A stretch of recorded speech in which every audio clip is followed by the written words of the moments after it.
Welcome to the Deepak Saini Show.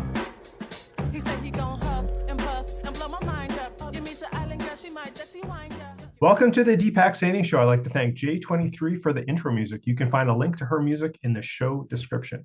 My guest today is Jessie Fraser. With over 15 years experience coaching both men and women, Jessie powerfully guides clients back to their physical pain points of origin within their thoughts, emotions, experiences, and in some cases, beyond. Clients leave with a sense of ease and a sense of empowerment, knowing they have everything they need to heal their mental, physical, and spiritual well-being. Jessie is a certified whole life coach, masculine embodiment coach, and restorative non-surgical practitioner, and created his own modality called sacred energy alignment. And we're going to dig into a little bit about that because I want to know more about that. Jessie, welcome to the Deepak Saini Show. Thank you, Deepak. It's a pleasure to be here. Yeah, it's a pleasure having you on. I've haven't known you too long, but we got to connect at an event a little while ago, and I've been happy wanting to have you on the show here. So I always like to start off kind of like how you got into doing what you're doing, and feel free to go as far back as makes sense for you. But like, how did you get into doing this line of work, and maybe also why you're so passionate about it? Oh my goodness. Well, I mean, my devoted work to what I do, I mean, it started off in health and safety more than 15 years ago, almost 16 years ago now. And as a child, I saw a number of times when my dad was always been my biggest mentor. And that accounted for even when he was feeling rough around the edges. He's always somebody that I've looked up to. Now, my dad had an injury prior to my birth where he put his back out, and he actually did quite a number on himself, trying to recover. But what he did do is he ended up in the hospital. He's had 4 spinal fusions since that time. Wow, 4. Yeah, 10 operations. So what I did was any information that I learned about what my dad did, I learned what not to do and what ought to do, right? What we ought to do. And it mainly concerned a lot with manual handling and lifting.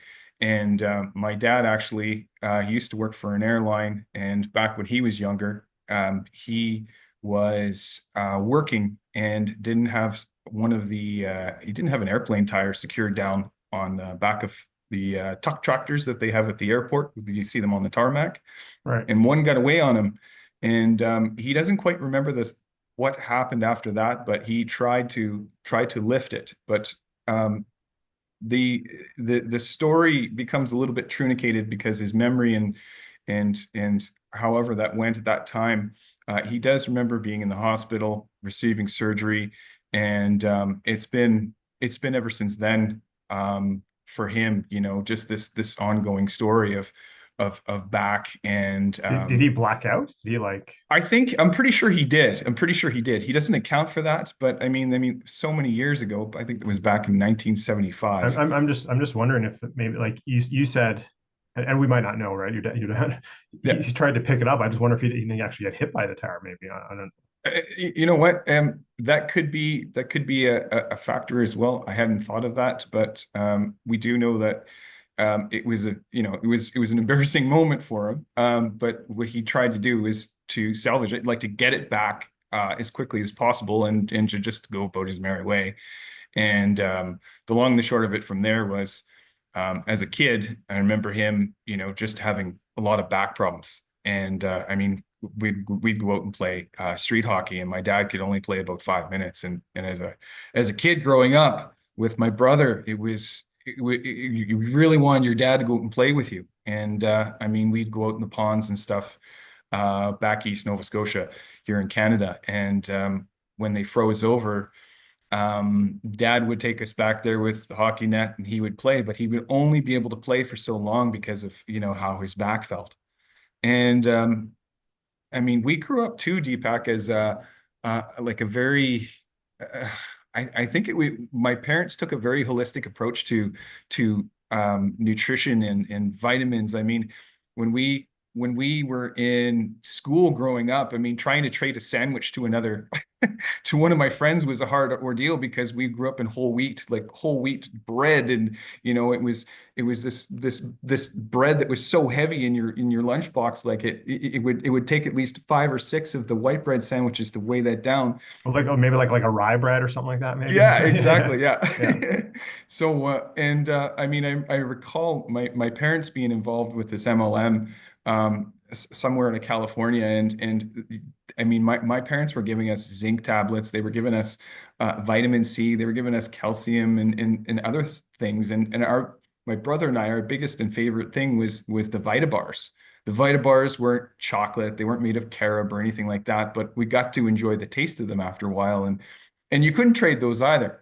But you know, back You then, probably just want to get some Pringles or Skittles or something, yeah, exactly. right? Like I want some Smarties or something, right? But anyway, I mean that's all changed. But what my brother and I grew up with was a really nice foundation for nutrition and health. And then what I did was I backboarded what I learned about what my dad's ordeal has been like, and helping him with back injuries and shuttling him back and forth to the hospital. I mean, he's had 10 operations at this point in his life, and he's just turned 80. So, I mean, it's as I've learned how that has been within my career, I got into health and safety, and I was told, don't be that guy. Don't get into that career. That's the guy that everyone loves to hate. And I went, why? Why? Like I've always rose to a challenge, and I've always been curious like that. So that was the career that seemed like it was something that I could do. And what I ended up doing was realizing that, well, the more I learned about that, the more I learned about the safety element, the more I realized how important the health was, how important your health was, because if you didn't have your health, you weren't going to be safe. You weren't going to be able to be amongst your colleagues and be able to think clearly. And not only that, like wellness was a huge factor in that, especially working up north, because I mean, not only health, if your mind wasn't right, you just came to site, you flew across the country. Like we had colleagues flying in from Newfoundland, as you know, or Nova Scotia, Maritimes, sometimes in Quebec, and they'd be coming in with just fresh off the out of the family vehicle with having their last argument with their spouse, or something went awry with their children, or they're missing them already, and that sort of, it becomes, basically what I'm saying is, it becomes hard to compartmentalize that, put that away when it comes to work. And it became hard for some people. And what I saw with that was just a lot of different behavioral traits within people. And I mean, that seems really terse and out there. But I mean, it was something that I grew intuitively to look for within people, was with having a bit of a psychology background in university with behavior-based sciences and cognitive psychology, just watching people and what they were doing on the work site. And the more I got to know that, the more I got to know me, the more I got to know what my reference point was like. And my slogan now is if you don't have your health, you won't have wealth, right? Like health is your wealth. Health is your biggest asset. And I'm very proud and passionate about that. I mean, it's taken my dad some rough lessons in his life, and my mom sure has heck did help him along the way, helping us and nurturing us. But I mean, it's been a beautiful chaos too. So I Yeah. mean, Jesse, I don't mean to interrupt, but before you move on to the rest of your certainly. story to how you got to where you're at today, I want to just underpin something that I think is too important to like just gloss over. Mhm. You talked about, and I 100% agree with you, when we are, coming from conflict in our home, whether it be with our Mhm. spouse or kids, whatever, maybe we have, people have all sorts of, mental issues, disorders, even, substance abuse things, whatever. that may be, and then they have to travel, whether they have to travel across the country or across the globe for their work in a remote site or wherever, like you were describing, or even just like they're just going down the street.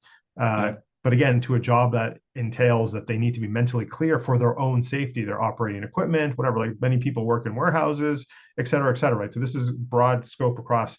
If you're not clear and you're emotionally charged from whatever happened at home, that or you're just eating like crappy food and it's actually affecting your Yeah. biology, Yeah. chemically and physiologically, how are you showing up at work? And that's when mistakes Exactly. can potentially happen. So yeah, I'd want to underpin that for the audience. This is like super important. We can, like anyone struggling with that, like we can have a conversation. But anyway, I just want to like bring that forward. I didn't mean to interrupt. Continue with that point to the work work you're doing now, especially the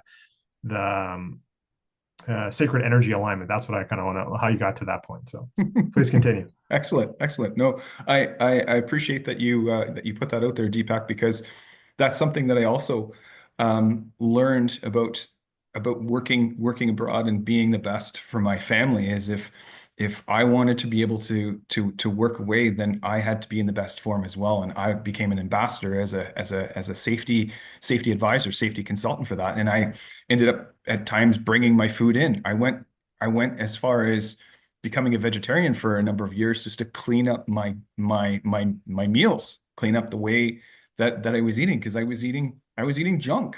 I was eating junk. I had a scare back in 2002 where I ended up developing an infection and losing part of my toe. Now that didn't stop me from running. I let that be a bit of a guide for me. I also that's an impressive medal haul there, by the way. Just thank saying. you. Yeah. Thank you. These are all of the times that I ended up running away from myself.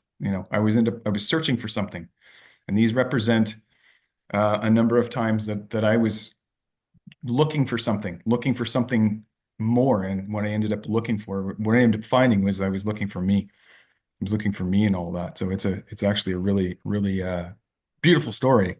So again, I don't mean to interrupt, but I love that you brought that up. That you used running as a positive outlet for something you were searching for. Yeah. And maybe we'll get into it, maybe we won't, about what that was. But I love that you have that as a reminder. You're here on the call, it's your background. And I would just say to the audience, like whatever it is, whatever you're struggling with, find that thing. Mhm. Don't find it in the bottom of a pill bottle or a bottle of whiskey or or whatever. Like there's always help available. So that's my PSA for today. So I love that you use running as an outlet for that. So Yeah, man. Thanks for sharing that, Justin. Please continue. Oh, no, excellent. No, to add to what you're saying, Deepak, I mean, it was the to keep fit up north. What I learned, in the remote places, we're in camps. It was treadmill or weights, and many times I didn't have. They weren't great weight sets, like they weren't great weight systems up there. So, but they always had a treadmill, and I went, "There's something to that. I'll keep up with that." And what ended up happening with that was I said, let's see what I do with a race. So I ended up doing my very first race in Ottawa. I did really good. My friend said, "Welcome to the addiction." And after that, it just started rolling, but it ended up, I was feeding my health so that I could feed my physical form, so that I could have the endurance and the wherewithal to be with my wife at the time and my daughter. And it's just been amazing, because I mean, in each one of these races as well, I mean, there was parts of me that were reflecting on my childhood. Hey, am I getting the nutrition that I need? Hey, am I getting the vitamins that I need? Hey, like, why did I decide to have, instead of carving up the night before my race, I decided to have some pizza, and I know that would affect my GI and all of that stuff. So, I mean, there's a lot of different components to that, but like you said, it's like the underpinning part of who you are and what you are is what you eat as well. And it's so important to have that terrain in your gut to be able to fuel all of this. And I think that's part of what I bring to bring to light for my clients is not only empowerment, but like the inspiration. I mean, if this is not proof of endurance and that I will go the distance with you, I don't know what will be. So yeah, Jesse, I think that's a natural segue to maybe tell us, like, how do you work with your clients? I know you have a bunch of Yeah. modalities and designations behind you. I kind of listed some of them off before, Yes. but yeah, like maybe kind of flesh it out. How do you work with your clients currently? So currently, great question, Deepak. Currently, what I do is when my clients come in, we what I've done is I've got them to do an intake form. So what I do, the intake form is a like a full spectrum. It's a holistic approach to how they are currently showing up in their life. And it follows everything from mindset to nutrition to all the way down to, bowel movements. I mean, and then it gets into, relationships with yourself, how much water you're taking, how much sleep, and I assess all that. And what I do is based upon how my client is presenting when they come in to see me after we've done that, after I've gone through that, I assess to see, are they coming in specifically because they have some pain? They have got a specific pain point, maybe in their shoulder, maybe in their lower back. And from there, I determine whether or not they're a good fit for restorative non-surgical treatment. And most of the time they are. Sometimes they get to do a little bit more work to prepare for that. So that's like a little bit more, nutritionally. I want you to be not only mentally prepared for it, but physically prepared for what I'm going to put your body through. And but the restorative non-surgical treatment is next to it's next to a spiritual enlightenment. Like it's and I won't whitewash it. It's a painful experience for many people because I mean, if we put our issues in our tissues, we put our pain in our frame, our knots in our The body thoughts. keeps the score, right? The body keeps the score. Yeah. And all of the emotional things that we go through that we don't that don't get passed through the heart to be healed or let go, they get compartmentalized in different parts of our body depending on different circumstances in life and depending on, which, within your practice, like different traumas, different times in their life where what their career is like, what their financial outlook on life is like. And So Jesse, I have two questions. yeah. I think the audience probably has the same questions. So if I can just sum it up and make sure correct me if I'm misunderstanding. Someone, a man or woman, will come to you, however they found you. They're like, I have a pain in my shoulder, back, whatever, Mhm. pick a place. But Mhm. but before they can really even do the manual work, they go through this robust intake program, very similar Mhm. to what I do, and then through that, you will find or even recommend that they get maybe sort of the spiritual, the mental, the physiological, their nutrition, et cetera, in check. And then when you're actually doing the manual work on said injury site, a lot of emotion will be released, et cetera. Do I kind of understand that? You understood that very well. Yes. Perfect. And That's then the second question that came to mind, a little bit different, is, um, sorry, I'm what do you call it? Non-surgical. non-surgical. Yeah. Restorative non-surgical. Restorative non-surgical. So my question is, and I think maybe from audience would be as well, is how what's the word I'm looking for? How far along in the injury, or how bad is someone's injury that it's like, are they like at the point where, like, if they don't solve this now, if it gets any worse, their only option then is surgery, shoulder surgery, like, is like, how severe, I guess, is the injury? Mhm. This is a terrible interviewing style. I'm gonna ask a follow-up question at the same time. How many have you ever had people where you're like, actually, no, you need surgery? Like, this is beyond my scope. Like, Gotcha. yeah. Gotcha. Does that make Those sense? are excellent questions. Yeah, that makes perfect sense. So when they come in, I've had clients that come in and I've had a client come in and say, "Oh my goodness, in my left arm, I tore a number of different places, and I fear that my that I'm going to have to go through some surgery." And I got word from my doctor, and make no mistake about it, I'm not here to diagnose anybody. That's not what I do. But what I do is leverage peace of mind, and I do my own consulting, my own ability to be able to help depending on the emotional position that they're in. I am able to assist with the healing. And so this gentleman came in and he said, yeah, I think there's 3 different spots here. So it took 3 treatments along with some, we have a machine here called a cell sonic, and I'll tell you about that in a moment. But with 3 treatments, it really hurt for him. Like it was excruciating, and especially in those three spots where there were tears. But what I did was I pushed his body from parasympathetic, the rest and digest, the repair and maintenance state, to sympathetic. And what we did was what came out of him were the emotions. Like he was emoting. He was telling me, "Oh my gosh," and he was angry, and he was telling me about his daughter and what came up for his daughter. And I mean, when I look at the holistic approach of your body, from the masculine side being the right side and the feminine side being the left side, he was telling me about his daughter. He was telling me about how that felt in his life. So there was something showing up in his arm on the left side, feminine side. So that had to do with the relationship at that time with his daughter. And I went, okay. So this was healing for him. Like this was next to, if you will, God, source, the universe, purple monkey, dishwasher, whatever you want to call it. It was a spiritual experience for him because he was able to unload that.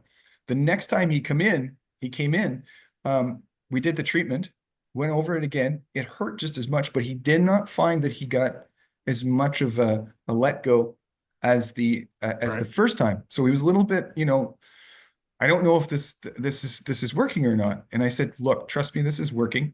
What you're doing is you don't want to you don't want to tell yourself that you're not healing, because what you do is you put yourself back in that program that recreates the stress that puts the issue back in your tissue, like the scar tissue, all that, the biological input. And I can get into that at another point.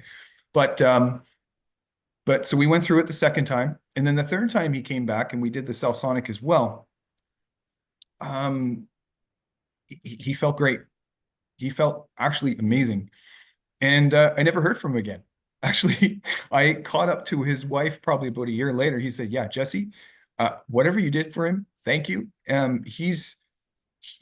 He doesn't worry about his arm. He walked out of there thinking like he had no issues going in the first place. And that's what I want. So needless to say, he probably didn't have the surgery that he was looking to do. No, he didn't have the surgery. Yeah. I asked her point blank. I said, did he have any surgery? She said no. So that's the whole component to it as well. Deepak is that many times we're pointed in the direction of, well, there's nothing left to do but surgery. And I'm not saying that surgery is a bad thing. It's a last resort. So, absolutely, 100% agree with you. And I think I'll get on my soapbox for my tiny little soapbox for 1 second is like, I think there's a ton of modalities, ones you're talking about, ones I use, many other practitioners that like Western medical system or pharmacare doesn't even understand or know, and should be looked at thoroughly before we're going to cut ourselves open or radiate ourselves or whatever the case may be. So anyway, I'll get off my soapbox now. I'm just curious, the question, like, how often do you see people who they've been recommended for surgery and then they come to see you? And like, I'm just also curious, like, because this would be me, be like, here's my images, like, because I'm the person who like asks for my images, and I'll like go shop my images around to like, this is what the MRI said or whatever. Like, do people come with that as well? Yeah, we have one lady who was told that she had fractures in her sacrum and coccyx in lower lumbar, right? L5, L4. And she had to have surgery. And what they did was they took the x-ray, they saved the x-ray, and they came in, this lady came in, and I think they did 4 treatments with her because they really wanted to be like, 4th time, like, and it's different for everybody. Like, it's different. The number of treatments is different for everybody. But 4, and then she went back to the doctor. They got another x-ray, and he's like, what did you do? Like, what happened? This should be worse by now. And they said, we did alternative therapy and it worked. Excuse me there. Yeah. And it worked. Yeah. So So the body healed itself. The the body healed body, itself. yeah, yeah. Yeah, And I also like to say, like people always say, mind body is like no, there's no difference. The mind and the body is all taken. There's no, they're connected. It's not separate. So the mind, body, spirit, it's all one. You know, and you probably would agree with me on that one. So, I do. um, and I just want to, I think it's a perfect point as well. You were talking about, you know, working with this gentleman and how like it was actually very painful, like physically painful, but also the emotional release. I just want to tell everyone we have a short little supplemental video at the end of our interview today of Jesse working with a client and what that looks like. Again, very short. I definitely encourage everyone to just stay on after the credits and check out that video. So Jesse, I think we've been talking mostly about the sacred energy alignment, right? This, Yes. yeah, yes. So again, you also have some other modalities that you work with people as well. Can you just very briefly touch upon like what that looks like as well? Certainly. Yeah. So I decided a few years back, after watching my dad do a lot of healing work on himself, because I didn't want to throw him in the trap box of saying he didn't ever do anything to help himself. He certainly did. He belonged to a network of people called um, therapeutic touch practitioners. And anyway, that's since dissolved. But what he got out of it is he would say I would do some sweeping. So he would move energy around people, move energy around people's body just by, just not even touching people, just moving around their being. And what I did with that is I learned a lot about that. And I've taken some Reiki in the past as well. And I also do, some intuitive things that I mean, a lot of people would go, well, that's pretty far out there. But what I've done is I've amalgamated all that and brought it together into something I call sacred energy alignment. And I feel that speaks to what that is. So that's a separate modality from the non-surgical itself. It's pure energy work, but I use not only the environment, but I use a little bit of mediumship with it as well. And your body will also tell me what it needs. And also what I've done, Deepak, I should mention this as well, is I use dowsing. So I use pendulum dowsing with that to help unblock energy centers or chakras and within the body. So it's every session is different. And every client that comes in, I have 2, 3, 4 times in on a consistent basis, and it's I ask the client, what does your body need right now? What does it need? And they will say, well, I'm feeling this, I'm feeling a little sad, or I'm feeling really excited about this thing, and we get to really drill down, depending on where the body is, what that is, which I am, humbled to be able to witness shifts and really, really awesome things within my clients. So, yeah. Awesome. I love that. I love that. So just as we slowly come to a close for this episode here, I always like to also ask my guests, what does your morning routine look like, or what's maybe a non-negotiable for your health? You kind of mentioned a few things already, but I'd love to hear what is your morning Yeah. routine or a non-negotiable for you? Yeah. My morning routine, it starts every day with my own form of breath work and meditation. And I've put them together because for me, getting into a meditative state was difficult, getting my head there. So what I noticed is if I was able to force myself somehow to get into that position, it would help more so. And you might think, well, that's kind of counterintuitive when you think of, mindfulness. But I believe it's called dragon's breath, and it's a really like fast breathing in and out. And I do that 4 times, but within the four rounds that I do that, I breathe, I meditate, and it's enabled me to just put oxygen in at a really fast rate, and and just get to a calm state. And that something is non-negotiable for me every day. Awesome. I love it. And I've never kept a poll, but if I had to go off the top of my head, I would say 80 to 90% of all past guests, breathwork / meditation is part of something of their routine. So I love that.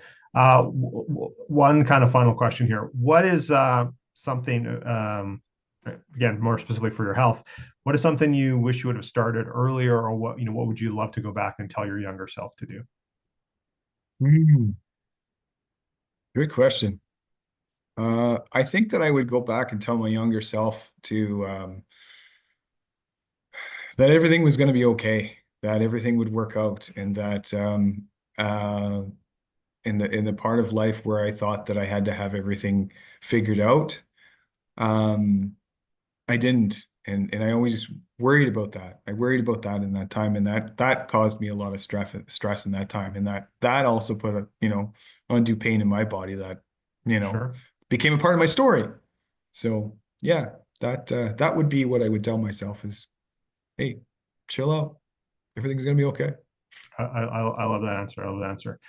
So Jesse, obviously your modality is very hands-on, very present, and of course, people who are listening and or watching this are going to be from all over the world. But for those who are local here in like the greater Calgary, Alberta, Canada, general vicinity, you do have a gift for Yes. people. So maybe you could just briefly describe what that gift is. Yes, so I have a gift for all those in the local Calgary area, or even those that fly in and they're happen to be here on holiday or whatnot. That I want to give this gift of restorative non-surgical at a discount. And if you mention Deepak 20, I'm willing to give 20% off the all new clients their first time, their first treatment, 20% off. Great. That's fantastic. And you made a good point there. I mean, a lot of people come to the Calgary or the greater Calgary area, maybe jumping off point to the Rockies for skiing, Yeah. or the Calgary Stampede, which is world famous in the summertime. So, hey, if obviously if you're local, check Jesse out. If you're coming here for vacation or traveling through, what have you, like, and you're suffering with some pain, and maybe your doctor said that's the only option, like, get a second opinion from Jesse. So definitely take him up on that. And we'll have the link and everything in the show notes, as well as everywhere else that you can connect with Jesse. His website, his social media, et cetera. All the links will be in the show description, et cetera. So, Jesse, what's maybe one last, as we sign off here, one last word of wisdom or golden nugget you'd like to leave with the audience? I think if you don't look after your health now, you're going to be paying for your illness later. And if this episode, I trust that this episode will really resonate with many people out there. And if you've been thinking about it and you're looking for a sign, this is your sign. Like, get after it, especially men, men and women, but in particular men who are leading the family, and they're looking for their purpose in life. I mean, I've learned to enjoy the process. It took some time being comfortable with the uncomfortable, but the journey that it took to get me to this present place, to get to a fit place where I could be an ambassador for people to that create that container to jump into. I love that. I think that's a perfect way to send us off here. So thank you again, Jesse, for being on the Deepak Saini show. I'm going to throw it back to J23, who's going to guide us out with some music. Also, don't forget to check out today's show sponsor, and there's some new free resources in the show notes as well. So you'll find all of Jesse's links, plus some of my own resources there. So do check those out. Again, everyone, thanks for listening to the Deepak Saini show. Remember, exceptional results for the exceptional you. Until next time.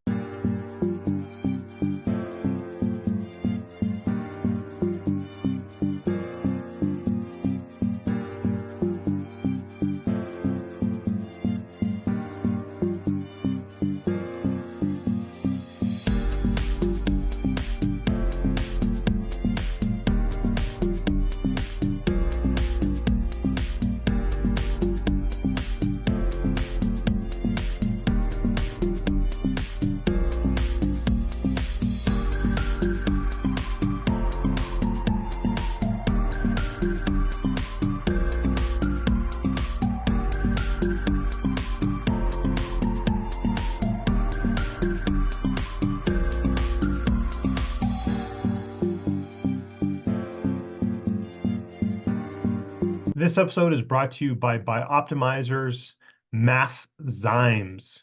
This is digestive enzymes that helps you break down your protein, fats, starches, and sugars. I've been using this product for, over a year now, specifically in a protein-heavy meal, because I really want to break down my protein to make sure I get the amino acids that I need for maintaining muscle growth, maintaining lean muscle mass. Super important as we age and all stages of life, really. So again, huge proponent of Mass Zymes. Check out the link below to see how you can get at least 10% off, if not more. Cheers. Podcast produced by the Minted Green Company